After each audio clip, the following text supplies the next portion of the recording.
Well, howdy y'all, this is Diwari with Uniquely Average Gamers, and we're going to continue on with Final Fantasy XIV Realm Reborn. This is going to be us defeating the boss Melusine, which essentially is turn 7 or turn 2 of Bahamut's Coil Part 2. Now this boss can be very difficult. You need everybody to be sort of on their A game, paying attention to what debuffs they have. We always mark the areas that we need to have the boss tank. We do that with B, as you can see right there. That's where the main tank is going to pick up the boss and just hold her there pretty much throughout the entirety of the fight. And then we also have C, which is going to be where we're going to be putting adds down, which are going to protect us from multiple mechanics that are going to come up. Now, the big thing about this fight is one move in particular. Well, two moves in particular, really. Starting with Cursed Voice. Cursed Voice is going to leave a debuff on one tank, one healer, and one DPS. You can see me have it right now. It's that little orange triangle. When you have it, turn away from your raid and pretty much just point it away from your raid. That's going to be a little AoE that's going to drop as the countdown expires, and it's going to stone anybody who's unfortunate enough to be standing within there. Now when they're stoned, that means that they're turned to rock and they're going to get one shot by anything after that.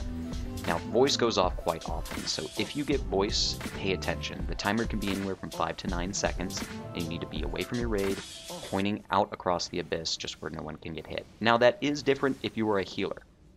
Healers are going to be a little bit unique in the sense that Renalds are going to pop up. They're Cyclopses that are going to come after you. They're very slow moving, but they one-shot everything. So what you need to do is you need to have one DPS assigned to picking them up as soon as they are spawned. We have a ranged DPS, Prissy doing that for us here. He's our summoner. So he hits them, and then he positions them on Charlie, the little mark over there. And then the healer, who has the Cursed Voice debuff, is going to petrify the Renald with their spell. They just look at it, and instead of forcing it off the abyss, they just point at the Renald, and that's going to petrify the Renald. Now you need the Renald to be petrified there for a move that's coming up. Adds are going to spawn after the third Cursed Voice, and they're essentially Gorgons. One starts on the southeast corner, the next one is on the northeast corner, and then the third one is on the northwest corner. Your off-tank needs to get there and pick them up as quickly as possible. The first two adds need to die immediately. You need to just blow your cooldowns, kill them as quickly as possible. When the first ad spawns, you're going to see a new move the boss is going to use. It's called Cursed Shriek. Now that's going to leave a little orange circle debuff on somebody. When they have that, they need to book it to the opposite side of the Renald that the healer froze earlier on. Now the reason for that is because emanating from the person with Shriek is going to be a massive AoE that's going to cover the entire arena and petrify anybody unfortunate enough to be hit by it. So if you get Shriek, run to the opposite side of the Renald, and everyone else get in close to one another, because the Renald is going to be a shield. Essentially there's a cone on the other side of the Renald that's going to be protecting you from the Shriek that the person is casting. So the Renald blocks it, they are a shield, everyone get behind it, and you're going to need to do that a couple times throughout the match. Now we also have our two ranged DPS marked. You can see the no smoking symbol above my head and above Prissy head. That's because the boss is also throwing out a fireball that's going to cause AoE damage to the people who are marked. So stay away from them, and then also have your ranged be separate from the group as well. The third ad that spawns, you can take your time killing her. Kill her as quickly as possible if you want, but it's not as important as the first two were. After that, you won't see those three Gorgons again. There will be additional ads that are going to pop instead of the Renalds, but they're going to be a little bit different. You do get a little bit of cooldown time between the different ads, so keep the Renald stoned over in the corner there, and then as you get Cursed Voice, point away from your group, and of course if you have Shriek, get to the other side of the boss, and everybody stack up so they don't get hit by Shriek. Now, in a little bit, ads are going to spawn. They're not as difficult. They cannot be tanked, so the off-tank can, if you're a warrior, you can take off Defiance for a little bit. If you're a paladin, you can pretty much just go into damage output mode for a little bit there. You don't really need an off-tank till about 35%, but we're going to talk about that when we get there. The next series of ads that are going to spawn are going to be Gorgons again, but they're going to be archers this time around. They cannot be tanked, so you want to have everybody just go balls to the walls on them, except for your main tank, of course, who, as we mentioned before, is just pretty much going to be standing there the entire time. So those are the archers right there. We kill them counterclockwise. It's just what our guild does. You can kill them clockwise if you want. Any order that works best for you. That level of minutia is best left decided by your guild. When these ads have spawned, as always, Cursed Voice and Cursed Shriek are going to be going off, so be very mindful of if you get Shriek or if you get Voice, don't get other players killed based on your negligence. That's just bad. But, you know, it does happen sometimes. This can be a very difficult fight, so Have some patience and you'll be fine.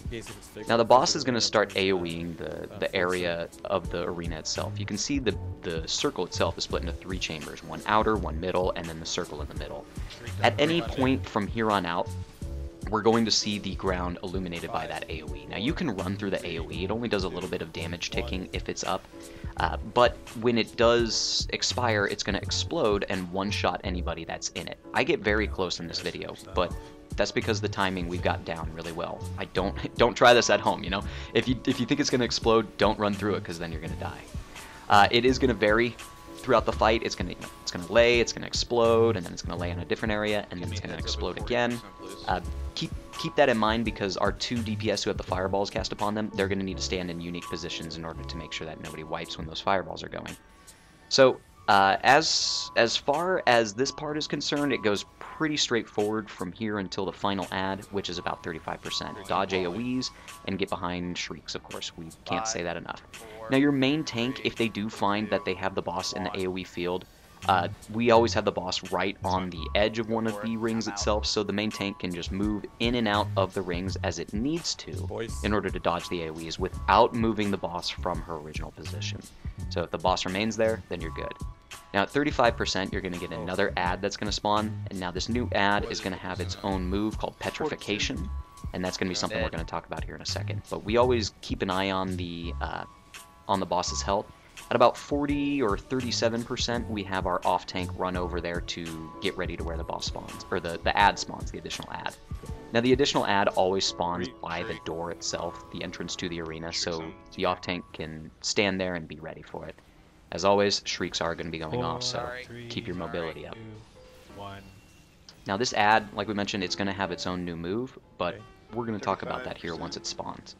The move itself is called Petrification. Now, just like all the other moves, it's going to turn you to stone, but this one's going to be dodged in a unique way.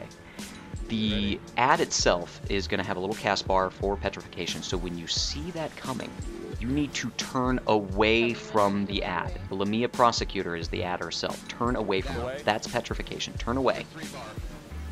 There you go. If everybody is not facing the boss, then no one will get stoned. Or if everybody is not facing the ad, I should say, no one will get stoned. The boss gets Petrification after the Prosecutor dies. So pay attention. Remember, Petrification, look away. Alright, so after that, it's a downhill battle. The Reynolds, they can be one-shot once they are petrified. We normally assign someone to take care of killing them as we get into the final phase of the fight.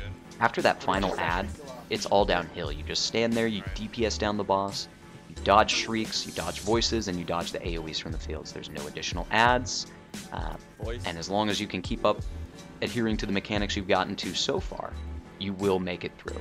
Congratulations, by the way, because this is not an easy fight. It's very, very fun, but you know, you are going to have a little bit of frustration if people aren't paying attention to their debuffs. So, big takeaway: get your debuffs squared away, pay attention to them, and then, you know, just kill the ads as quickly as you can. So there's a couple different things that are, there's going to be some level of minutia that you're going to need to pay attention to, but as long as you adhere to the mechanics that we described earlier, then you'll be able to get through this, and you'll be right on your way to turn 8, and of course you'll also be enjoying some very, very nice gear that this boss drops. So yeah, good luck out there. We always do appreciate the video, or you viewing the videos, so, you know, thank you. You know, one thing I completely forgot to mention was Venomous Tail. Venomous Tail is going to be a charge-up ability that the boss is going to use that's going to have a damage over time effect on a single player in your raid. Now, this needs to be removed immediately. When you see it appear, it's just going to be the stereotypical little poison symbol. Just have a healer just remove that as quickly as possible. It's on Rowan right now. And there you go. They just took it off.